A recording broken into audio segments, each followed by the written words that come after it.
आपण सर्वच जण भाग्यवंत आहोत, की असा पुराणाचा अभ्यास करायची आपल्याला संधी प्राप्त झालेली आहे. हे एकट्याने असं वाचलं तर इतकं मन नाही लागत. परंतु जेव्हा एकत्रित वाचन होतं तेव्हा त्याची काही तेव्हा त्यातला अर्थ पण लक्षात येतो. एकट्याने वाचतो त्यावेळेला कधी एकदा संपते असंच असतं. पण जेव्हा एकत्र आहोत, तर तेव्हा एक त्याची रुची वाटते आणि वाचतच राहावं. पुढे काय अजून? पुढे काय अजून? कारण आपण ह्या ऋषींची नावं अ, हे सर्व असं थोडी ऐकली आहेत आणि आपण थोडी तरी ऐकली आहेत. आत्ताचा जो अभ्यासक्रम आहे त्याच्यात त्या इतिहासात आपलाच इतिहास नाही आहे. शिवाजी महाराज पण 4 ओळीत असतील, तर बाकीचा हा ऋषीमुनींचा इतिहास तर एक दूरचीच गोष्ट आहे. तर निदान आपण काहीतरी थोडं रामायण, महाभारत ह्या सिरियल टीव्हीवरती झाल्यामुळे आपल्याला पाहायला मिळालंय तिथे. त्यामुळे ते थोडंसं तरी आपल्याकडे आहे. परंतु ह्या आत्ता तर काहीच नाहीये. तर पण अशा ह्या काळामध्ये आपल्याला हे वाचन करायला मिळणं, समजून घ्यायला मिळणं, हे खरंच सद्गुरू शक्ती आणि नर्मदा मैयाचं आपल्याकडे लक्ष आहे आणि तिने आपल्याला जवळ केलेलं आहे. त्यामुळेच घडू शकतं, अन्यथा घडू शकणारच नाही. आणि त्यामुळे असे वेगवेगळ्या ऋषीमुनींचा कसा इतिहास होता, काय होतं, ह्याचं थोडंसं का होईना निदान आपल्याला ते वाचायला मिळतंय. तर पुढील अध्याय आहे. अध्याय 150वा. शुक्लतीर्थ महात्म्य व चाणक्य सिद्धिप्राप्ती वर्णन. शुक्लतीर्थ महात्म्य व चाणक्य सिद्धिप्राप्ती वर्णन. ओम नमो नर्मदाय. श्री मार्कंडेय उवाच. अतः परं प्रवक्ष्यामि तीर्थादनुत्तमम्. उत्तरे नर्मदाकुले शुक्लतीर्थम युधिष्ठिर. मुनिश्रेष्ठ श्री मार्कंडेय वदले, युधिष्ठिर, यानंतर मी श्री नर्मदाच्या उत्तर तटावर सर्व तीर्थात श्रेष्ठ शुक्ल तीर्थाचे वर्णन करतो. त्या तीर्थाचे शुभदर्शन पुण्यप्रद असल्यामुळे पृथ्वीवरील सर्व तीर्थे त्याच्या 1/16 इतकेही सिद्ध होत नाहीत. राजा युधिष्ठिरने सांगितले, मी बंधू व अन्य श्रेष्ठ ब्राह्मणांसह यथार्थ रूपात त्याचे महात्म्य ऐकू इच्छितो. मुनिश्रेष्ठ श्री मार्कंडेय वदले, राजा, शुक्ल तीर्थाची उत्पत्ती श्रवण करा. याच्या केवळ दर्शनाने ब्रह्महत्येचे पातक नष्ट होते. नद्यांमध्ये श्रेष्ठ श्री नर्मदा सर्व पापनाशिनी आहे. हिच्या केवळ दर्शनाने बालपणात केलेले सर्व पाप नष्ट होते. श्री नर्मदा सर्वत्र मोक्षदायी आहे, पण शुक्ल तीर्थ सर्वश्रेष्ठ आहे. हे भरतवंशोत्पन्न राजा, मी शुक्ल तीर्थाचा जो महिमा पुराणात ऐकला तो श्रेष्ठ कैलास पर्वतावर मुनी व देवांचा संयोग झाला असताना भगवान श्री शंकराने कथन केला होता. आता तो मी तुम्हाला सांगतो. पूर्वी कृतयुगाच्या प्रारंभी भगवान श्री विष्णूने श्री शंकराला प्रसन्न करण्यासाठी 1000 वर्ष केवळ वायूचे सेवन करत निराहारी राहून शुक्ल तीर्थात उग्र तप केले. तेव्हा भगवान श्री शंकराने प्रकट होऊन अचानक दर्शन दिले. त्यांनी तिथे 2 कोस क्षेत्र भोग मोक्षदायी सांगितले. त्यांनी तिथे 2 कोस क्षेत्र भोग मोक्षदायी सांगितले. त्या तीर्थात मनुष्याने केलेले सर्व पाप नष्ट होते. गंगा कनखल क्षेत्री विशेष पुण्यदायी आहे, तर सरस्वती कुरुक्षेत्री, पण नर्मदा गावात वा वनात सर्वत्र पुण्यदायी आहे. हे नृपश्रेष्ठ युधिष्ठिर, ज्याप्रमाणे सर्व औषधीत पथ्यकारक भोजन, पेयात जल, सुखात निद्रा, विषय सुखात सुंदर युवती, सर्वांगात शिर, सर्व धर्मात सत्य श्रेष्ठ आहे. स्नान केलेल्याचे मस्तक श्रेष्ठ आहे. त्याचप्रमाणे श्री नर्मदाच्या सर्व तीर्थात शुक्ल तीर्थ पुण्यप्रद व श्रेष्ठ आहे.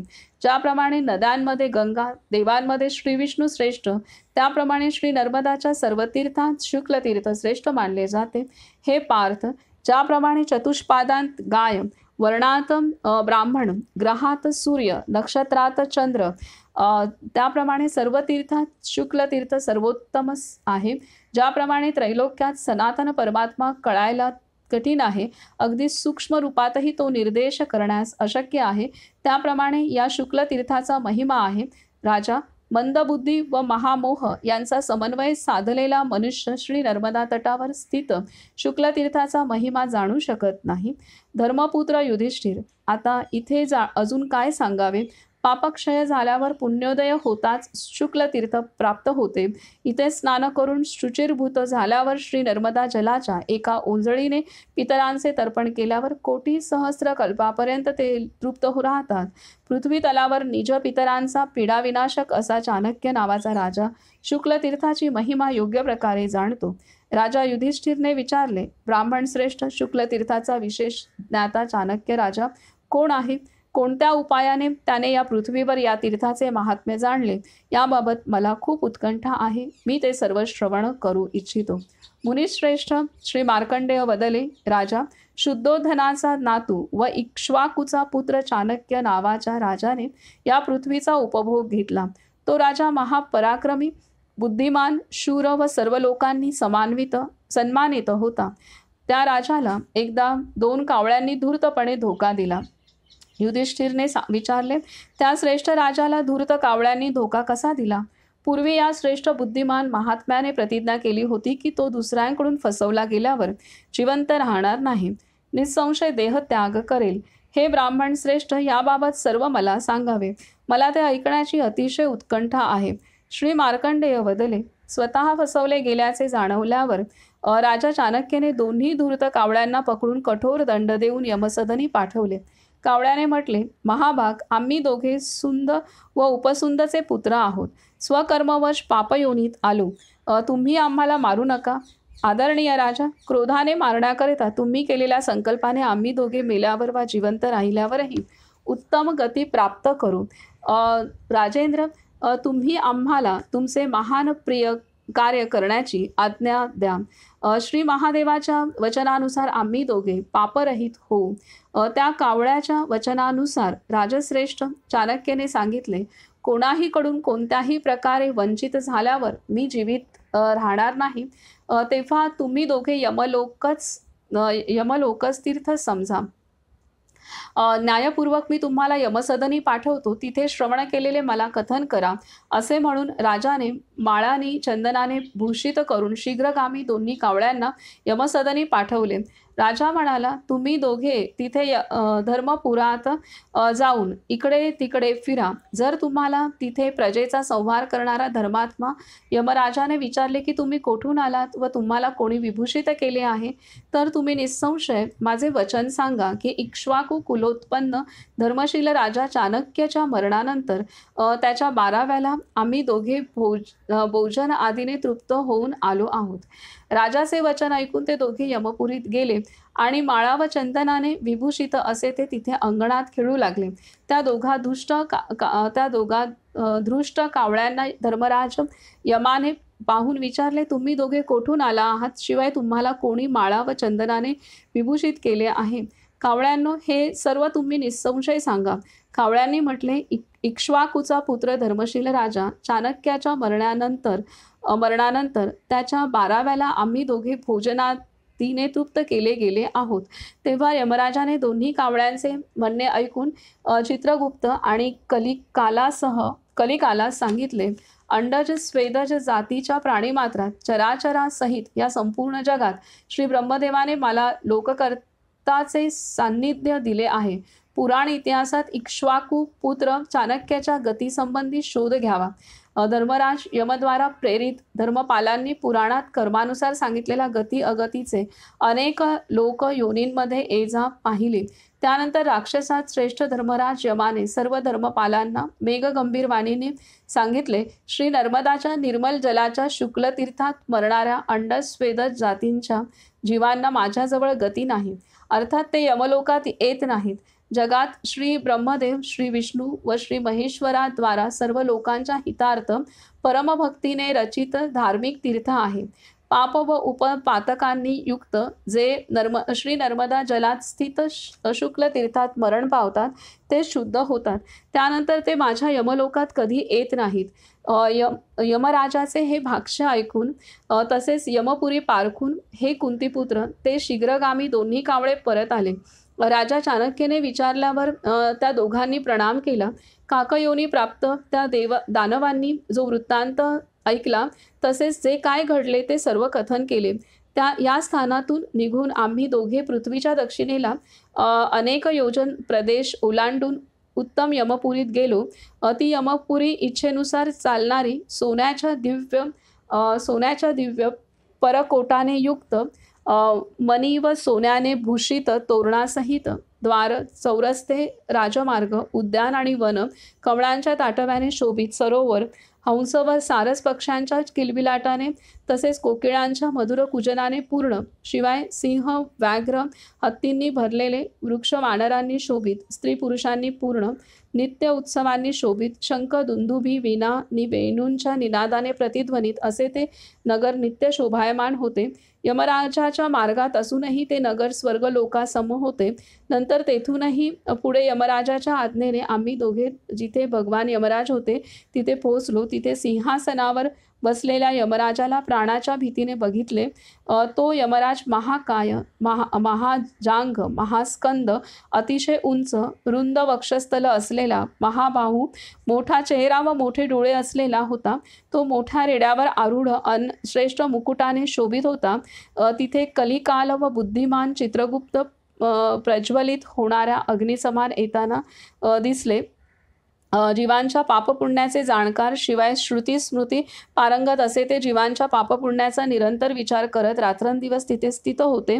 त्यानंतर आम्ही भयंकर यमाला प्रणाम केला. यमराजाने आम्हाला विचारले, तुम्ही कोठून आलात, कोण आहात? तेव्हा आम्ही त्यांना जे सांगितले ते ऐका. हे धर्मराज, उज्जयिनी नगरीत चाणक्य नावाचे प्रतापी राजा झाले आहेत. राजाच्या मरणानंतर 12व्याला भोजन आदी सेवन करून आम्ही दोघे यमपुरीत आलो. तेव्हा आमचे बोलणे ऐकून यमराजाचे शिर कंपित झाले. ते सभेत हसत सत्यवचन वदले, एका कारणाने पापी चाणक्य सर्व ताप भयंकर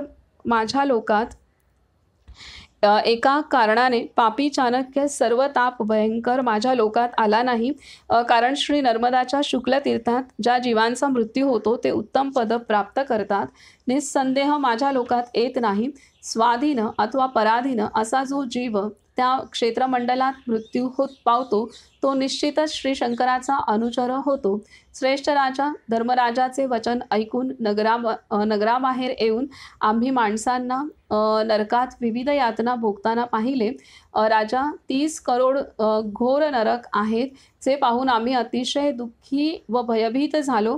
त्या महागर्भात रौरव, महारौरव, पेशन, शोषण, कालसूत्र, अस्थिभंजन, तामिस्त्र, अंध, तामिस्त्र, कृमिवह, पुतिवह, तसेच महाज्वाल, विषभोजन, दंश मशक नरक, तसेच यमल पर्वतरूप असे अनेक नरक आम्ही पाहिले. सर्व पापांचा विनाश करणारी वैतरणी नदीसुद्धा आम्ही पाहिली, ज्याचे अमृत समान जल पुण्यात्मा महाभाग सेवन करतात, पण पापी लोकांना तेच जल रक्तात परिवर्तित होते. तिथेच असिपत्र वन, म्हणजे ज्या वृक्षांची पाने तलवारीसारखी तीक्ष्ण असतात, असा नरकही पाहिला. एक खूप मोठी शिळाही पाहिली. जळत असलेला आगेसमान रूप असलेला शाल्मली वृक्षही पाहिला. अशा प्रकारे शेकडो हजारो महाभयंकर नरक तिथे दृष्टीगोचर झाले, जिथे मनुष्य मन, वाणी व कर्माने कपट करून तसेच अहंकारामुळे निर्माण होणाऱ्या पापामुळे अतिशय दुःख प्राप्त करतात. माता, पिता, गुरु, बंधू, अनाथ, विकलेंद्रिय असलेले हे स्वजनांद्वारा उद्धाररहित होऊन भटकत रौरव नरकात पडतात आणि अधम रौरव नरकात 12 वर्षांचा काळ लोटल्यावर ते इहलोकात दीन व अंध होतात. देवतांनी ब्राह्मणांचे धन हरण करणाऱ्या पापी माणसांचा निश्चितच महारौरव नावाच्या नरकात निवास होतो. खूप काळानंतर पापांनी घेरलेले महापापी कंटकांपासून भिन्न कोशात वा कोशकारक किड्यांचा जन्म घेतात. त्यानंतर प्राणी, पक्षी तसेच अन्य पक्ष्यांना मारणारे, मांसभक्षण करणारे पेशन नावाच्या नरकात जातात. तेथील नियमानुसार सांगितलेली भयंकर वेदना सहन करून इहलोकात मनुष्य जन्म प्राप्त करून क्रमशः लुळे, लंगडे, अंध, बहिरे होतात. गाय व ब्राह्मणार्थ खोटे बोलणारे काळसूत्र नावाच्या नरकात पदच्युत होतात. शास्त्रकर्त्यांनी कालसूत्र नरकात होणाऱ्या अनेक घोर यातना सांगितल्या आहेत. तिथे अनेक दुःख भोगल्यानंतर अधमयोनी प्राप्त करतात, जे नीच कुल संतती लक्षात न घेता जीवांना बंधनात टाकतात. ते हाडे चूर्णित करणाऱ्या नरकात पडतात. शतवर्ष दुःख भोगल्यावर पुन्हा मनुष्य जन्म लाभल्यावर ते पापी कुबडे ठेंगणे होऊन दुःखित होतात. जे अज्ञानी स्वतःला ज्ञानी पंडित मानतात व पतिव्रता स्वपत्नीचा त्याग करतात ते मरणोत्तर घोर तामिस्त्र नरकात जातात. तिथे शतवर्ष यातना भोगून पुन्हा मनुष्य योनी लाभल्यावर कुष्ठ चर्मरोगी होऊन दुःखाने त्रस्त होतात. जे मोजमापात तसेच वाणीने कपटी आचरण करतात ते नराधम अंध तामिस्र नरकात अतिशय दुःख भोगतात आणि शेकडो हजारो वर्ष तेथे निवास करून इहलोकात शत्रूच्या घरी जन्म घेऊन अंध होतात. शिवाय दीनपणे घरोघरी भटकतात.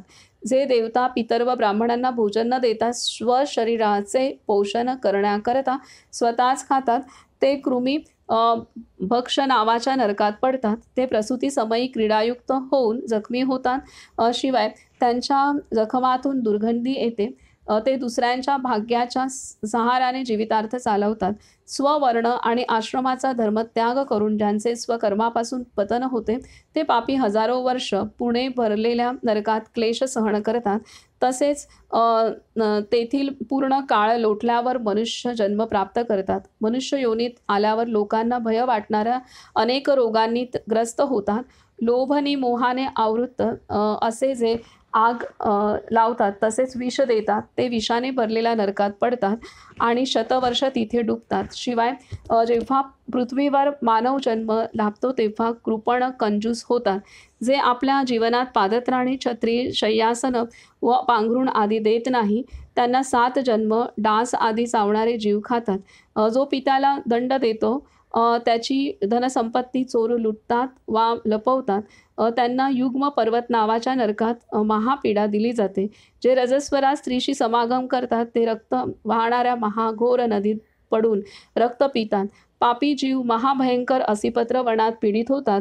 नीच माणसांच्या सानिध्यात वसणारे, दुसऱ्यांना पीडा देणारे, नीच जातीच्या स्त्रीशी व गुरुपत्नीशी समागम करणारे, स्वर्ण चौर्य करणारे, दारू पिणारे, ब्राह्मणाची हत्या करणारे तसेच या सर्वांच्या संसर्गात राहणारे महापापी 70 जन्मापर्यंत अग्निसमान शिळेस जी काट्यांनी युक्त आहे तिला चिकटतात.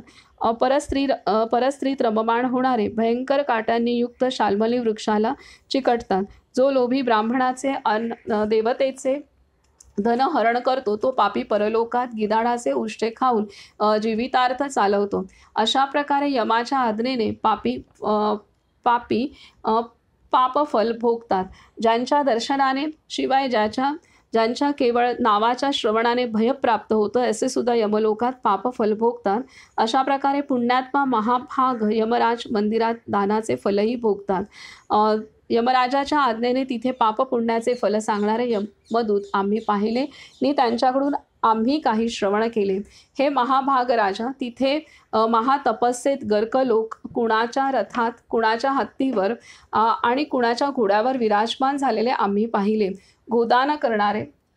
गोदान करणारे, सुवर्णदान करणारे, भूमी व रत्नदान करणारे तिथे सुखी पाहिले. शय्यासन, भोजन व घर आदींचे दान करणारे तसेच माणसाची इच्छा पूर्ण करणारे उत्तम लोक प्राप्त करतात.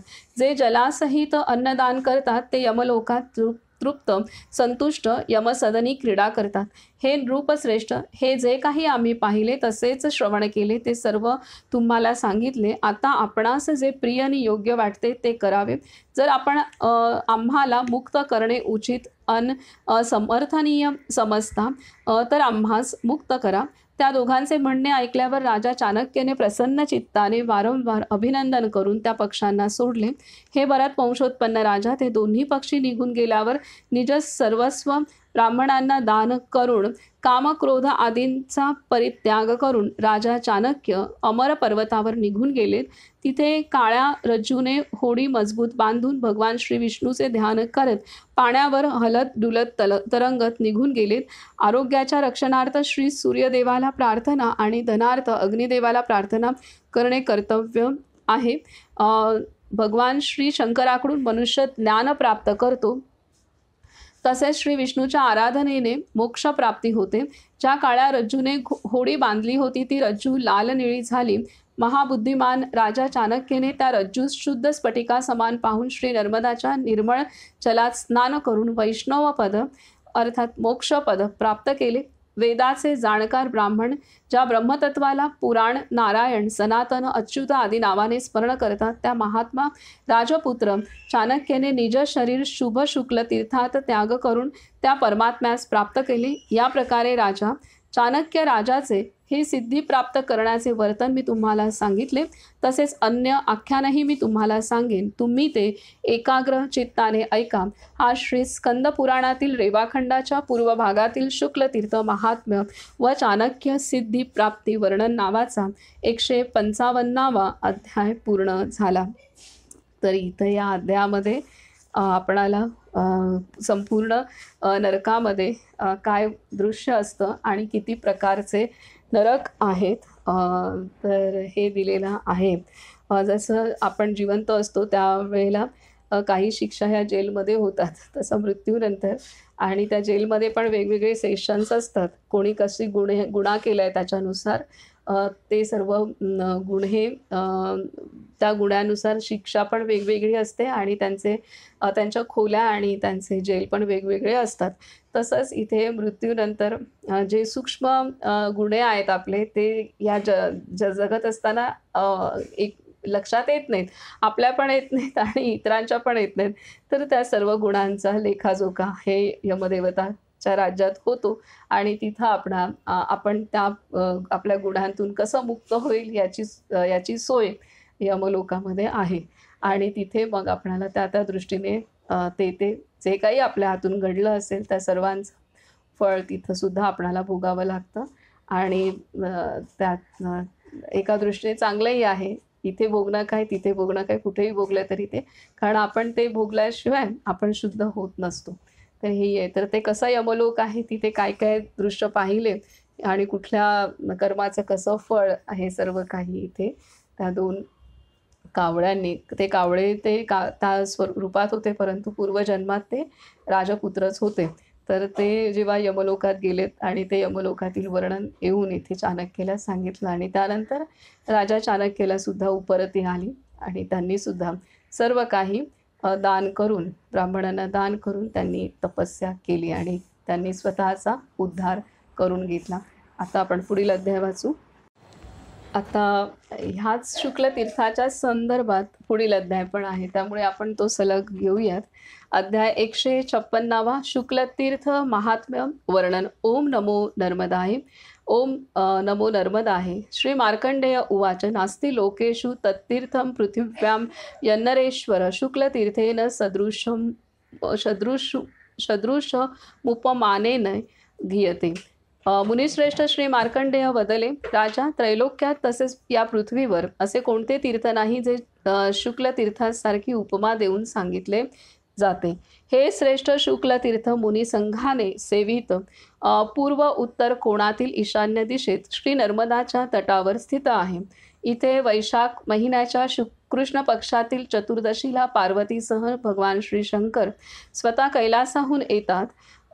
ते श्री ब्रह्मदेव, श्री विष्णू इंद्रदेवासह मध्यान्ही शुक्लतीर्थात स्नान करून समाधिस्थ होऊन स्वस्वरूपाचा साक्षात्कार करवतात. राजा देवराज इंद्र देवतांसह कार्तिकी पौर्णिमेला आणि विशेष रूपात वैशाखी पौर्णिमेला इथे स्नान करून श्री ब्रह्मदेव, श्री विष्णू आणि श्री महेश्वराचे दर्शन करतात. या कार्तिक तसेच वैशाख महिन्यात कृष्ण पक्षातील चतुर्दशीला स्नान करून देवराज इंद्र सर्व देवतांसहित वायुमार्गात स्थित होऊन भगवान श्री शंकराचे दर्शन घेतात. त्या दिवशी गंधर्व, अप्सरा, यक्ष, सिद्ध, विद्याधर व सर्प हे या शुक्ल तीर्थावर स्नान करून श्री शंकराचे दर्शन घेऊन सर्व पापरहित होतात. हे शुक्ल तीर्थ श्री नर्मदेत 2 कोस अंतरापर्यंत पसरले आहे. त्याचा अर्धा एक कोस रुंद प्रदेश महापुण्यप्रद तसेच महापाप विनाशक आहे. येथील वृक्षाचे अग्रभागही जर दुरून एखाद्याने पाहिले तर तो त्याच्या पूर्वसंचित महापातकांपासून मुक्त होतो. राजा, भ्रूणहत्या अर्थात गर्भपात, जी पिंड सोसण्यास जी पिंड सोडण्यास 6 कठीण शिवाय अन्य पातक उपपातक या तीर्थात केवळ स्नान केल्याने नष्ट होते. विशेषतः वैशाख महिन्याच्या पौर्णिमेला कैलास पर्वताहून भगवान श्री शंकर इथे येऊन पार्वतीसह स्थित होतात. यावरून हे तीर्थ महा पुण्यप्रद व सर्व पाप विनाशक आहे. राजा श्री ब्रह्मदेवाने पूर्वी हे मला जसे सांगितले तसेच मी सर्व तुम्हाला कथन केले. ज्याप्रमाणे धोब्याने धुतलेले वस्त्र निर्मळ होते त्याचप्रमाणे या शुक्ल तीर्थात स्नान केल्यास शरीर शुद्ध पापरहित होते. पूर्व अवस्थेत तारुण्यात वगैरे महापाप करूनही शुक्ल तीर्थात दिवस रात्र उपवास केल्यास ते नष्ट होते. महाराज, पौर्णिमेला निज पितृगणांचे श्री नर्मदा जलाने अंजली तर्पण केल्यास मनुष्य त्यांना करोडो कल्पापर्यंत स्वर्गादी लोकात मार्गस्थ करतो. अर्थात पितृगणांना उत्तम गती मिळते. राजा, नरकात पडलेल्याचा माता पिता शिवाय बंधू तसा उद्धार करत नाही. जसा शुक्ल तीर्थात केले गेलेले पुण्य उद्धार करते. मनुष्यास ब्रह्मचर्य व तपाने जी उत्तम गती प्राप्त होत नाही ती शुक्ल तीर्थात मरण पावलेल्या प्राण्यास प्राप्त होते. कार्तिक महिन्यातील कृष्ण पक्षातील चतुर्थीला मनुष्याने उपवास करून शास्त्र नियमानुसार भगवान श्री शंकराला घृत स्नान घालावे. प्रातःकाळी श्री नर्मदात स्नान करून भगवान श्री शंकराच्या प्रीती प्रसन्नतेसाठी यथाशक्ती सुवर्ण सहित घृत व कांबळे दान करावे. देवाला घृतपूर्ण करून कांबळ्याने आच्छादून पुन्हा ते सत्पात्र ब्राह्मणाला दान करावे. असे करणारा मरणोत्तर महातेजस्वी होऊन शिवलोकात जातो. त्याच्या 21 पिढ्या तरतात. शुक्ल तीर्थात स्नान करून श्री शंकर व पार्वती देवीचे चंदन पुष्प धूप आदीचे पूजन केल्यास अश्वमेधाचे फल प्राप्त होते. त्या तीर्थात महिनाभर उपवास केल्यास 7 जन्मांच्या संचित पापातून मुक्ती मिळते. हे भरतवंशोत्पन्न राजा, उंटिणीचे व मेंढीचे दूध सेवन करणारा पापी, नवश्राद्धात भोजन करणारा, अविवाहित स्त्रीशी समागम करणारा, अभक्ष पदार्थांचे सेवन करणारा, क्रय विक्रयात पाप करणारा, असत्य बोलणारा, म्हशीचे दूध शेण आदी ग्रहण करणारा, अयोग्य यज्ञ करणारा, खूप व्याज घेणारा, पंक्तीत विष खाऊ घालणारा, देव व ब्राह्मणांना दूषित करणारा यासारख्या अनेक पापांचे सर्व पाप व अन्याय चांद्रायण व्रताने निसंशय नष्ट होते. जो शुक्ल तीर्थात स्नान करून देव ऋषी पितृतर्पण करतो त्यामुळे देव ऋषी गण व पितृगण 12 वर्ष तृप्त राहतात. पादत्राणे, छत्री, शय्यासन, सुवर्ण, धनधान्य, श्राद्धात बैल जुंपलेला हल तसेच जलासहित अन्न आदी वस्तू सत्पात्रीला दान करणारा संतुष्ट होऊन सुखाने मृत्यू प्राप्त झाल्यावर शिवलोकात जातो. हे भरतवंशोत्पन्न राजा, या तीर्थात भगवान श्री शंकरा प्रीत्यर्थ भिक्षेपुरते अन्न देणारा निश्चितच स्वर्गात जातो. यज्ञ करणाऱ्या व्रतधारीने तीर्थात निवास करण्यास केसाच्या अग्रभागा इतकेही केलेले दान अक्षय होते.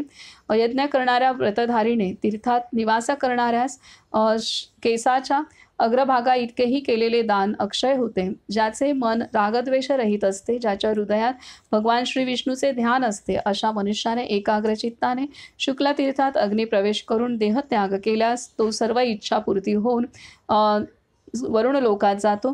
तिथे रोग वार्धक्य नसते. हे युधिष्ठिर, या तीर्थात अनशन व्रत करणाऱ्यास निसंशय रुद्र लोकात निवृत्ती रहित गती प्राप्त होते. स्वेच्छेने वा विवशतेने या क्षेत्री मरण पावणारा निश्चितच रुद्रदेवाचा अनुचर होतो. या तीर्थात स्वेच्छेने सालंकृत कन्यादान करणारा शिवलोकात जाऊन सुखी होतो. नृपश्रेष्ठ, जो विधीपूर्वक बैल सोडतो त्याचे पुराणात श्री शंकराच्या कथनानुसार जे फल सांगितले आहे ते मी तुम्हाला सांगतो. तुम्ही एकाग्र चित्ताने ते ऐका. त्या बैलाच्या सर्वांगावर जितके रोमछिद्र असतात तितके 1000 वर्ष तो मनुष्य रुद्रलोकात पूजित होतो. इथे चंद्रग्रहणात वा सूर्यग्रहणात जे दान दिले जाते ते दान 15 दिवस प्रतिदिन तितके पट वाढत जाते. शुचिर्भूत होऊन या क्षेत्राची प्रदक्षिणा करणाऱ्यास पृथ्वीत प्रदक्षिणेचे फल प्राप्त होते. श्रेष्ठ पतिपत्नीच्या जोडीचे श्री शंकराच्या प्रसन्नते करता पूजन केल्यास 7 जन्मापर्यंत त्यांचा कधी वियोग होत नाही. राजा, हे महाफल संक्षिप्त रूपात सांगितले.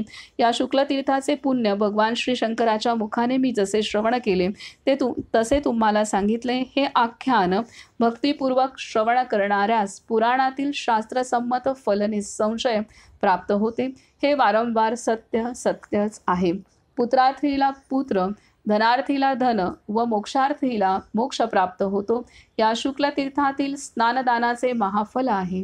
हा श्री स्कंद पुराणातील रेवाखंडाच्या पूर्व भागातील शुक्लतीर्थ महात्म्य वर्णन नावाचा 156वा अध्याय पूर्ण झाला.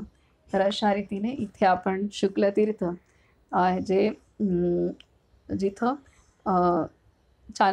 राजा चाणक्याने तपश्चर्या केली आणि ते तीर्थ आपण पाहिलं. इथं आपण थांबूयात.